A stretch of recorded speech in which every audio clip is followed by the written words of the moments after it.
Olá, minhas amigas e meus amigos. Aqui é Rodrigo Oliveira e esse é o podcast COSEMES Debate, o programa que mantém o gestor municipal de saúde atualizado nos principais temas da política de saúde, no Brasil e no estado do Rio de Janeiro.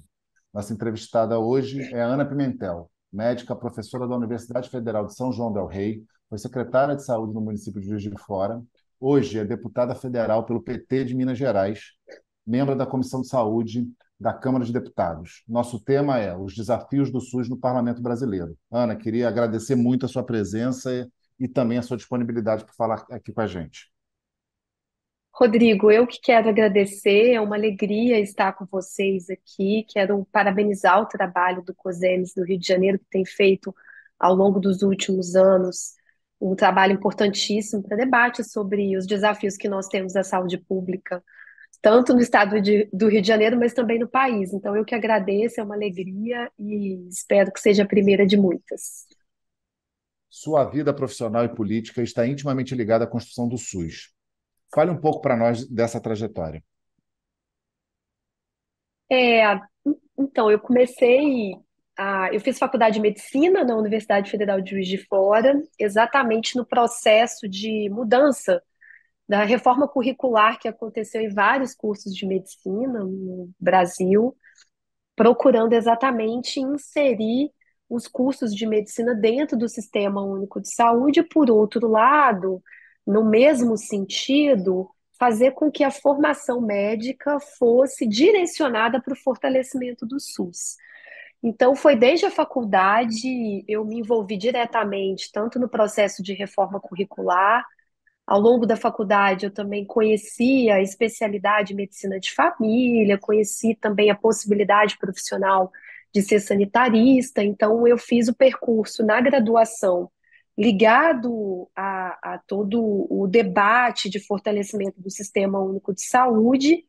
E quando me formei, optei por fazer mestrado e doutorado em saúde coletiva. Então, fiz o caminho da pós-graduação na trajetória de pesquisa e também muito ligada aos debates de políticas de saúde. Eu fiz o mestrado no Instituto de Medicina Social na UERJ, o doutorado na Fiocruz, e no período em que eu fiz doutorado, eu fiz concurso para professora na Universidade Federal de São João del-Rei. Naquele momento em que a gente passava pela expansão e interiorização dos cursos de medicina, eu pensava em atuar profissionalmente nos novos cursos de medicina, exatamente no sentido de contribuir com esse processo de construção da interiorização dos cursos de medicina. Então, fui ser professora na Universidade Federal de São João del-Rei, que foi uma experiência muito interessante, contribuindo com esse processo de ampliar, né, e ao mesmo tempo de interiorizar o curso de medicina, permitir também que, pela primeira vez, como nós sabemos, estudantes que vêm de camadas sociais, de outros processos e outras famílias, né, que tradicionalmente não estavam dentro do curso de medicina, eu pude presenciar o que nós falávamos, que era a entrada da classe trabalhadora, a entrada dos mais pobres, muitas vezes estudantes que são os primeiros das suas famílias a cursarem ensino superior fazendo medicina. Então, foi um processo muito interessante, muito forte também, do ponto de vista profissional e também político. E quando a Margarida Salomão, que era deputada federal pela cidade de Juiz de Fora, que é a minha cidade, né, de onde eu sou, onde eu fiz faculdade, ela se tornou prefeita, ela foi eleita nas últimas eleições, ela me convidou e fui secretária de saúde do município no período da pandemia. Então, foi uma experiência profissional também muito forte e muito interessante para pensar sobre os desafios do SUS. Quando eu me formei, só voltando um pouco também no tempo, eu trabalhei no cenário de atenção primária à saúde, dentro da estratégia de saúde da família no Rio de Janeiro, na clínica da família Dona Zica, na Mangueira. Então, enfim, eu tive a experiência profissional tanto de atuar na ponta como profissional de saúde, como dentro da universidade e como secretária de saúde. Como secretária de saúde, foi uma experiência bastante interessante. Inclusive, você também era secretário de saúde na época, né, Rodrigo?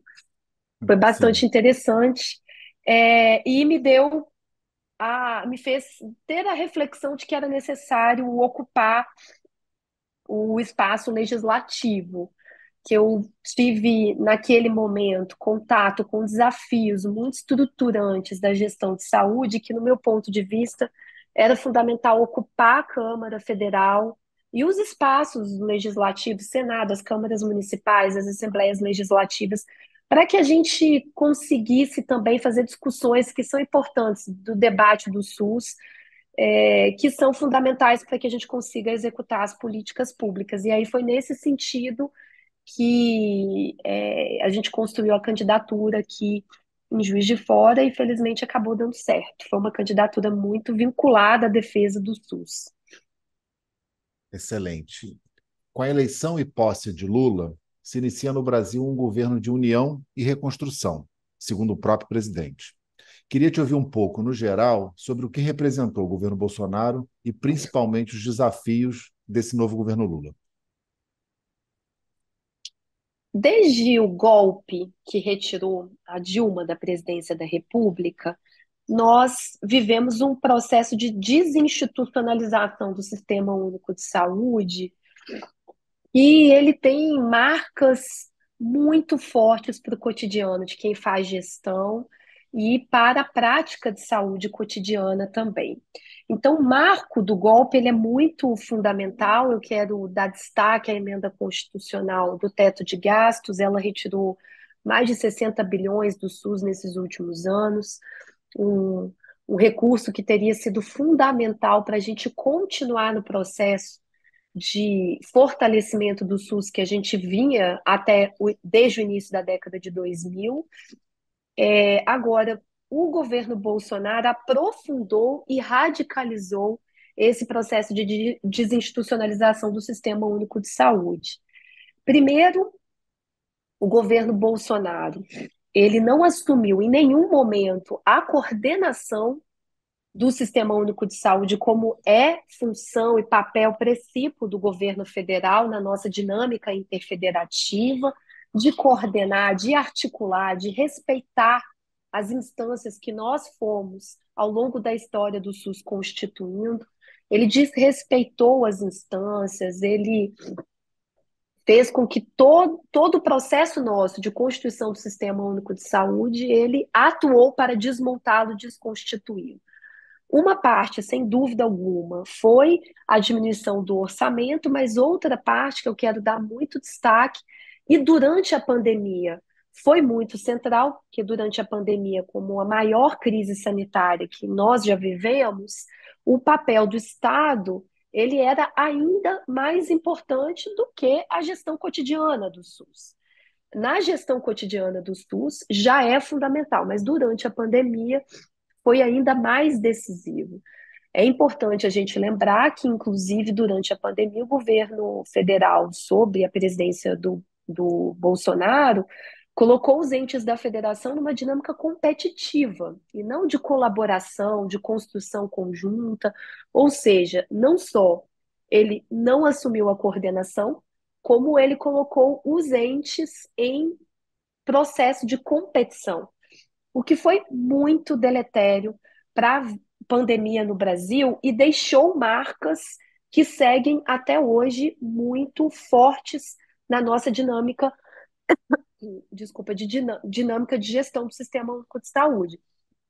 Então, eu quero dar um exemplo, por exemplo, durante a pandemia, que eu gosto de dar porque ele é bem concreto, ao invés do governo federal assumir uma coordenação de compra de insumos, ele não fez isso. Então, os municípios competiam com os próprios municípios, que competiam com os hospitais universitários, com os governos estaduais, para comprar máscara, por exemplo. Quando começou a campanha de vacinação, o governo Bolsonaro não fez esse processo de coordenação, cada estado foi tentando elaborar a sua própria política, os estados também tinham dinâmicas, cada uma. No estado de Minas Gerais, por exemplo, o governador também não era uma pessoa que defendia a saúde pública, é o mesmo até hoje. Então, a gente precisa se lembrar também que o governo Bolsonaro competiu diretamente com os estados, e isso foi muito ruim para a dinâmica de gestão da pandemia. Precisamos também nos lembrar que ele falou cotidianamente contra a ciência, contra a vacina. Então, ele atrasou também a nossa resposta, e não só atrasou a resposta do país à crise sanitária que era a pandemia, como ele desorganizou os municípios e estados que pretendiam dar uma resposta sanitária naquele momento. A gente tinha um presidente da República falando contra a vacina, pela primeira vez, com uma campanha organizada. Então, por esse cenário, o governo federal assume agora, em janeiro, a gestão do país com um projeto de reconstrução, como você muito bem citou, com desafios muito fortes e estruturantes. Existem desafios que já eram anteriores e outros desafios que cresceram, se fortaleceram, que foram durante o governo Bolsonaro, colocaram para o governo federal um cenário que é um cenário devastador. Durante a campanha o ano passado, nós falávamos do desmonte do Estado brasileiro, mas quando começa o governo federal, a situação encontrada é ainda mais grave do que a gente anunciou no ano passado. Então, o próprio, o próprio aparato público, administrativo do Estado brasileiro estava completamente desmontado. O governo federal começa, e aí eu quero dar destaque à área de saúde, precisando reconstituir o próprio corpo profissional, a equipe, as referências técnicas do Ministério da Saúde, o que é um trabalho que exige muito esforço. O Ministério da Saúde tem feito isso, tem se dedicado, montou uma equipe técnica qualificada, que é referência para a saúde pública. Nós temos, felizmente, à frente do Ministério da Saúde, a primeira mulher que a Nízia, que estava à frente da Fiocruz no momento da pandemia, teve uma atuação espetacular à frente da Fiocruz, e agora no Ministério da Saúde, ela tem feito um esforço que eu considero fundamental, que é de falar sobre a importância do Sistema Único de Saúde, defender o SUS tal como nós constituímos o projeto do SUS desde a Constituinte de 88, e ela tem organizado uma equipe que tem se debruçado sobre os principais desafios que nós temos na saúde pública nesse momento. Então, é uma Queria, tarefa, queria à aproveitar para vontade. você, queria aproveitar para você justamente falar um pouquinho dos desafios que a ministra Anísia tem à frente, continuar falando dos desafios que a ministra tem à frente do Ministério da Saúde, ministra Anísia. A ministra Nízia tem desafios por todo esse contexto de desconstitucionalização do SUS, de desinstitucionalização, desafios que são realmente muito grandiosos. Eu quero dar destaque para alguns deles, sabendo que a gente tem que aprofundar sobre cada um. Primeiro, o primeiro desafio, sem dúvida alguma, é retomar os índices que nós já tivemos de vacinação no país. Esse tema, eu não tenho dúvida nenhuma, é o principal tema do nosso governo federal na área de saúde. Porque esta é também hoje a situação que coloca o país em riscos de retomada de doenças que nós já havíamos eliminado no país e a possibilidade, na verdade, que essas doenças, sob variantes, elas possam retornar com mais força e aí as vacinas que nós temos disponíveis, elas não serem, inclusive, eficazes para, por essas mutações. Então, esse é o principal desafio, não tenho dúvida nenhuma, e o governo federal tem se debruçado sobre esse desafio. Quando a gente fala, inclusive, sobre vacinação, é importante dizer que o Brasil precisa retomar, inclusive, a capacidade de produzir vacinas que foram desconstruídas pelos governos anteriores. Então, esse é um processo. A vacinação, ela é um tema fundamental porque ela envolve recuperar as porcentagens dos índices de vacinação que nós tínhamos, e para isso envolve recuperar e ampliar a possibilidade de produzir vacina no Brasil, de fazer mais pesquisas sobre vacina no Brasil, de recuperar o estoque e um elemento fundamental que é de coordenar todo esse processo na nossa dinâmica interfederativa. Então, esse eu quero dar destaque. Quero dar destaque também a nossa média e alta complexidade, que no último período também ficou completamente paralisada, retrocedeu. Nós sabemos que se avolumaram todos os desafios que aí nós já tínhamos, que são desafios históricos, da média complexidade, principalmente, que eu quero dar destaque, exames, as pequenas cirurgias. Nós sabemos que hoje todos os municípios, quem faz gestão nos municípios hoje sabe disso, é um desafio enorme lidar com o volume que nós temos de exames que têm parados, filas enormes e também de cirurgias eletivas. Nessa última semana, inclusive, foi lançada a Política Nacional de Atenção Especializada, exatamente acenando para lidar com esse desafio, que é um desafio, de fato, anterior ao governo Bolsonaro, mas que ele adquiriu contornos de emergência mesmo de saúde pública durante o governo Bolsonaro. Então, esse é um desafio importante. Acho que nós temos, pensando toda a rede hospitalar e a política hospitalar, que nos próximos anos também lidar com o desafio dos hospitais de pequeno porte. Quando os governos petistas estavam à frente do Ministério da Saúde, nós havíamos desenvolvido e avançado muito nesse sentido, e agora precisamos lidar com esse desafio de novo. Nós sabemos que os hospitais das cidades médias e pequenas estão em situações realmente de muita precarização, e a gente precisa pensar no papel desses hospitais dentro da dinâmica de regionalização do SUS. E aí quero dar destaque também a importância da gente continuar a debater a regionalização do SUS. Isso é muito importante para a dinâmica da gestão do sistema como um todo. Acho que é fundamental também, ainda falando sobre os temas, que o governo federal está se colocando esse desafio de pensar o complexo médico-industrial. Nós sabemos que a nossa balança comercial na saúde é muito deficitária, e ela é deficitária em áreas que nós temos totais condições de termos de desenvolvimento, inclusive com dinamismo, e o governo federal está muito envolvido, né, nessa direção de constituir de fato um complexo médico industrial. Nós sabemos que nós temos uma rede de universidades que produz pesquisas que são referências. Precisamos fazer que essas pesquisas elas se materializem na nossa capacidade de produzir os insumos, equipamentos, medicamentos que são fundamentais para o SUS, e também inovação, novas tecnologias.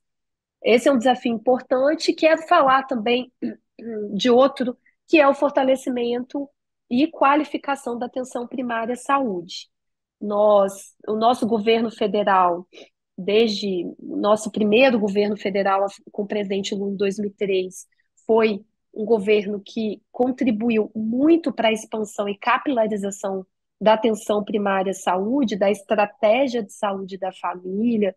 O governo Lula e depois o governo Dilma seguiu na mesma tendência, mas quero dizer sobre a experiência dos governos petistas de investir na atenção primária à saúde, mudou a realidade da saúde no nosso país, mas nós sabemos que nós temos muitos desafios para qualificar a atenção primária à saúde, para fazer que ela seja resolutiva, para que de fato ela consiga atender às necessidades de saúde. Então, esse é um desafio.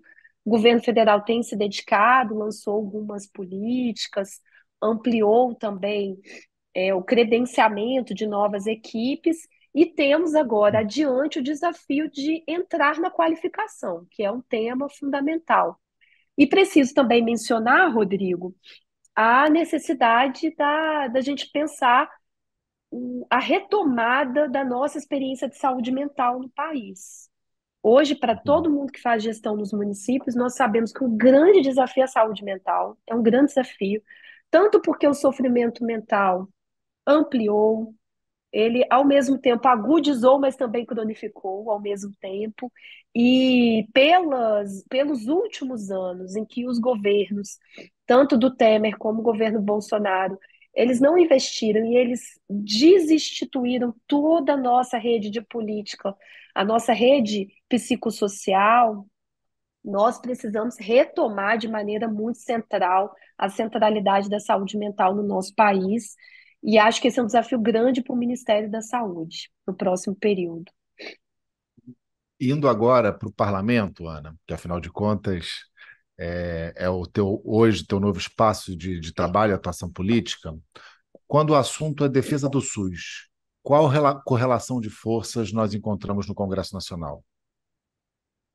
Rodrigo, acho que tem uma questão, uma mudança importante de ser destacada, que hoje dificilmente a gente ouve algum setor organizado falando explicitamente contra o SUS, né? As dinâmicas de tensionamento e de disputa da agenda da saúde, elas estão também dentro do Sistema Único de Saúde, no sentido de que o mercado ele também entrou e ocupou o SUS, né? Então, o, o Rodrigo, aqui, eu vou só porque teve uma chamada na hora que eu estava falando, então talvez tenha que só na hora de ver, Começa a pergunta de tá? novo. Tá bom, então tá. Qual é a correlação de Rodrigo, forças no Congresso Nacional? Rodrigo, hoje a dinâmica de disputa da saúde no país, ela foi modificada se a gente comparar com a década de 90 até o começo da década de 2000. Dificilmente a gente vai encontrar um ator político organizado que fale publicamente contra o Sistema Único de Saúde, que a nossa disputa agora, a disputa também do mercado da saúde, ela também entrou no SUS. Então a gente tem uma dinâmica que ela é mais pervasiva, né? Ela está também dentro do SUS. Por isso, a defesa de um complexo médico-industrial é tão fundamental para a garantia da nossa soberania e para a garantia da defesa do Sistema Único de Saúde, como eu falava anteriormente. Agora, o que nós temos são agendas em disputa que elas pretendem, inclusive, redirecionar o Sistema Único de Saúde. Eu vou dar exemplos concretos para, para dar concretude ao que eu estou falando. Agora, por exemplo, nós temos vários atores políticos que todas um debate que está presente no parlamento, na Comissão de Saúde, muitos projetos de lei, que é isenção fiscal para todo quanto é tipo de empresa, de pequena empresa, de instituições, enfim. É uma agenda de fazer com que retire imposto e retire orçamento e que essas instituições elas trabalhem para o Sistema Único de Saúde, o que é perverso, porque essa agenda política, de um lado, ela retira o orçamento do SUS, porque é para a diminuição de impostos de vários setores, e de outro lado, elas querem estar dentro do SUS. Ou seja, é um projeto que ele é inviável em si, porque quanto mais se retira investimento do SUS, menos você tem capacidade de ampliar a possibilidade de oferta e de acesso, inclusive de entrada de outros serviços dentro do Sistema Único de Saúde. Então, essa é uma agenda que eu queria dar destaque porque ela está presente no cotidiano da Câmara, com muita centralidade. Quero dar destaque também a uma outra agenda que tem entrado, que é cada vez mais serviços especializados para as mais diversas áreas. Então, o parlamento, ele tem entrado, e agora, inclusive, no debate do orçamento para o próximo ano, de colocar novas ações. Algumas dessas ações que estão sendo tensionadas internamente para que elas sejam inseridas são ações de criação de centros de especialidade de vários tipos que a gente puder imaginar. E essas agendas, elas são agendas que são exatamente opostas ao processo que nós fizemos do SUS, que era exatamente de fortalecer a atenção primária à saúde, coordenar o cuidado da população brasileira nas suas diferentes necessidades. A dinâmica que nós vemos agora de disputa política é criar mais centros de especialidades e para doenças específicas e disputando tanto o debate público como também o orçamento. E aí acho que esse é um tema que a gente precisa acompanhar para a gente se posicionar com muita centralidade no próximo período, porque é uma disputa do orçamento.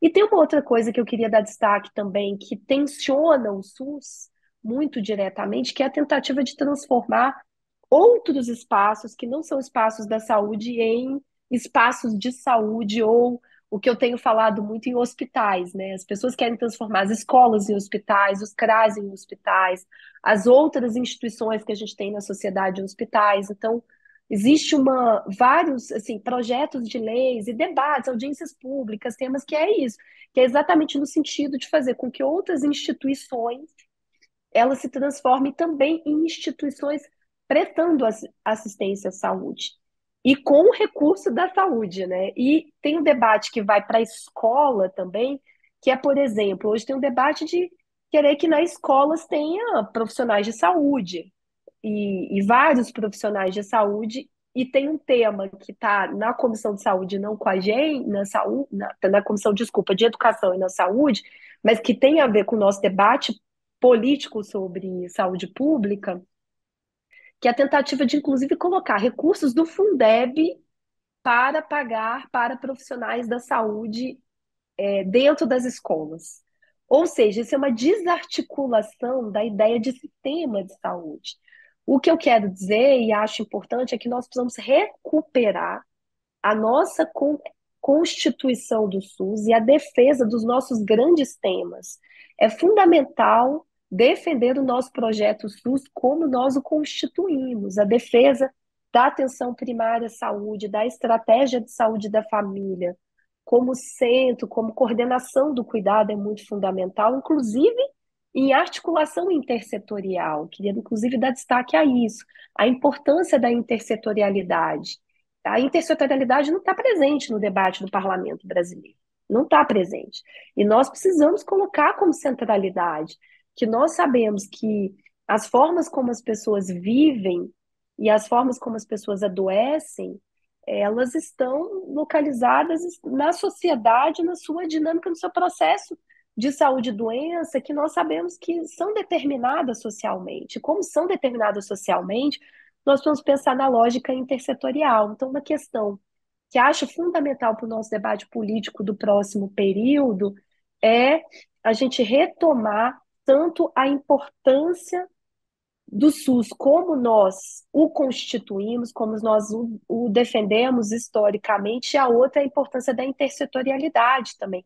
Nós precisamos confiar no SUS que nós construímos e defendê-lo para que o orçamento esteja dentro dele. Porque a disputa hoje é de uma concepção de saúde e é do orçamento para onde ele vai.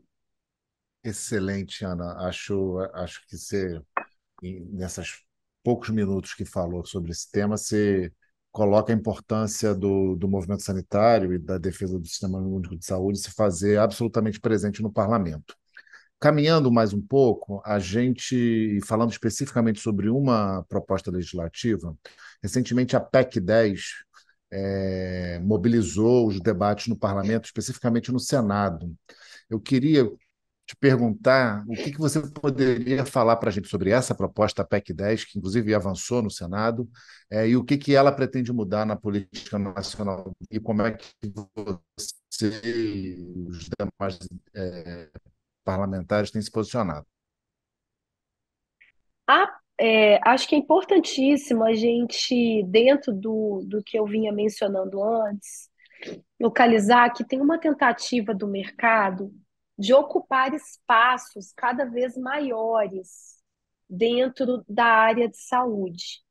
E é exatamente nesse contexto que entra a disputa do sangue. A PEC 10 ficou conhecida como a PEC do plasma, a PEC do sangue, e ela tem uma disputa importantíssima sobre todo o processamento do sangue no Brasil. Nós sabemos que o Brasil, na década de 90, foi, enfim, conhecido internacionalmente, inclusive, pela situação precária do sangue, inclusive, que contaminou muitos brasileiros. Era uma situação grave. O Betinho ficou muito conhecido fazer um debate público da importância de que todo o processamento do sangue fosse estatal no Brasil. Nós conseguimos isso, criamos a Hemobras. A Hemobras é importantíssima, ela mudou a qualidade de toda essa gestão. E a Hemobras, obviamente, precisa de mais investimento, nós sabemos disso. Ela precisa de mais investimento. Agora, o que ela fez foi importantíssimo, mudou. a qualidade hoje da gestão do processamento do sangue no Brasil, ela é conhecida e destacada. E a Hemobras, ao longo desses últimos anos, ela foi se fortalecendo. O projeto agora de fortalecimento dela é ousado e possibilita, inclusive, incremento de muita tecnologia, inovação. E é esse o caminho que nós defendemos, ou seja, é investimento na Hemobras para que ela continue essa trajetória, que foi uma trajetória muito exitosa. Primeiro, de fazer com que toda a nossa rede, desde a coleta da doação de sangue, até o processamento, até a produção de medicamentos, enfim, a parte do sangue, ela melhorou e a nossa proposta é que ela siga dentro dessa trajetória. O que a PEC 10 propõe é que toda a rede de processamento do sangue no Brasil possa ser privatizada, ou seja, ela possa ser comercializada. Tanto a gestão da coleta terceirizada, como ela abre a possibilidade de comercialização, inclusive da doação de sangue. Essa parte em específico é a comercialização do sangue, que na prática é o seguinte: a pessoa poder receber pela doação de sangue. É um dos temas que nós mais combatemos na PEC, porque é um dos piores, é um dos mais perversos. Nós não podemos permitir que pessoas, num país tão desigual, elas possam vender o seu sangue para que elas possam, a partir dessa venda, garantir insumos básicos para a sua sobrevivência. É um nível de esfacelamento social de um projeto civilizatório que nós não podemos permitir. Primeiro, porque isso realmente fala sobre uma indignidade da pessoa humana, e segundo, porque isso coloca em risco toda essa rede de confiança produzida no nosso sistema hoje, que é o sistema de doação de sangue, que é um ato voluntário. Um dos temas que, né, enfim, os sanitaristas ressaltam é: imagine se a pessoa precisar vincular uma necessidade básica para a doação de sangue, isso pode criar, inclusive, uma desconfiança em todo o sistema, né? A doação de sangue envolve um ato voluntário, de fato, que ela vai lá e transmite uma informação verdadeira, e essa informação verdadeira é importantíssima para que todo o processamento do sangue ele continue com muita qualidade. O outro ponto importantíssimo é que nós consideramos fundamental que a Hemobras continue coordenando para que nós tenhamos capacidade de inovação dentro da cadeia de sangue. E é fundamental que esse seja um ganho para o país e não um ganho para as empresas. Porque se isso fica na Hemobras, também o lucro que a Hemobras tiver, todo o desenvolvimento e inovação que a Hemobras tiver, vai se reverter em fortalecimento para o próprio Sistema Único de Saúde. Então, é a defesa também do SUS no seu projeto de um Sistema Único de Saúde que seja forte e que garanta qualidade para a população brasileira. Como você muito bem disse, ela passou na comissão, no Senado, e agora nós continuamos dentro do Senado trabalhando muito para derrotá-la, né? Se no Senado nós não conseguirmos vencer, ela vem para a Câmara e a disputa vai ser dentro da Câmara. Por enquanto, a gente está dentro do Senado, mas quero, inclusive, cumprimentar o COSEMES por estar colocando esse debate. Acho que é um debate que a gente precisa fazer com a sociedade no próximo período, e as empresas estão com tanta voracidade nesse tema que vocês devem ter visto que patrocinaram propaganda em vários jornais. Enfim, é um tema que realmente é uma disputa forte para o próximo período. Muito, muito bom, Ana. Queria te agradecer muito. Caminhando para o final da entrevista, gostaria que você falasse um pouquinho dessa experiência de militar agora no parlamento e qual é a potência que você vê desse espaço e quais os desafios que a defesa da saúde como direito tem nesse espaço. Eu considero uma honra e um privilégio estar nesse momento histórico no parlamento brasileiro. Momento histórico porque nós saímos de uma explícita tentativa de golpe no nosso país, em 8 de janeiro. A CPMI mostrou isso de maneira muito objetiva. Nós tivemos uma tentativa de golpe nesse país. Felizmente, a população brasileira, no ano passado, escolheu um outro caminho, que é o caminho da democracia, o caminho da defesa de direitos. E dentro da defesa de direitos, a defesa da saúde é central. Então, estar no parlamento brasileiro nesse momento, que é de reconstrução do país, e que envolve a reconstrução da democracia, a defesa de um projeto civilizatório sustentado na democracia, é, de fato, motivo de muita honra. E o parlamento é o espaço que nós podemos fazer essas discussões. O resultado da CPMI mostra isso. Nós temos, e, de fato, a possibilidade de colocar para a população brasileira os grandes temas necessários para esse projeto de reconstrução do país. Na área de saúde, é fundamental a recuperação em conto com a nossa própria história, ou seja, o SUS surgiu no processo de redemocratização e vinculando saúde a um projeto civilizatório de defesa de justiça, de igualdade, de liberdade, e agora está no parlamento e poder, da mesma maneira, dizer que saúde é democracia, que nós precisamos ter saúde para que as pessoas vivam com dignidade, e ter saúde ao mesmo tempo é ter moradia, é ter alimentação, é ter trabalho. Fazer essas discussões e falar sobre isso com a população brasileira, recuperando a história do movimento sanitário e recuperando o projeto civilizatório que está dentro, que está subsumido, que está dentro do que nós defendemos do Sistema Único de Saúde, é um desafio, mas ao mesmo tempo também é uma alegria. Então, essa é a minha principal motivação. Existem outros deputados e outras deputadas que também se somam, que também têm a mesma experiência e trajetória, enfim, que estão também envolvidos, engajados com esse momento histórico. Então, acho que esse é o principal desafio. O principal desafio no país é a gente reconstruir a democracia, reconstruir a nossa agenda de políticas públicas e de direitos. É uma tarefa forte, é uma tarefa que ela realmente é árdua, que ela envolve muito trabalho, mas ao mesmo tempo é uma tarefa que nos motiva a acordar todos os dias, porque é o país que nós sonhamos, é o país que nós queremos, é o projeto de país que nós desejamos para as crianças, para as pessoas que mais precisam, para as pessoas que estão envelhecendo, e por isso é muito motivador. Eu acho que a gente tem para frente um futuro com muitas possibilidades, com muitas potencialidades. E também quero destacar, para concluir, Rodrigo, que também é muito forte ser mulher nesse momento, que é um momento em que o projeto bolsonarista ainda está vigente, ele ainda atua e que tem com muita centralidade um ataque às mulheres, é um projeto muito misógino.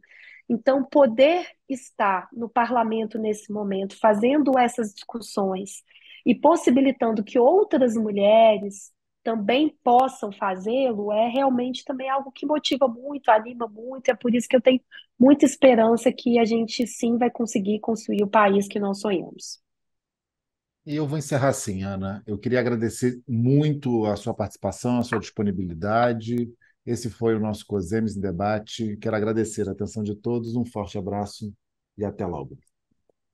Eu agradeço muito, Rodrigo, a possibilidade da gente conversar.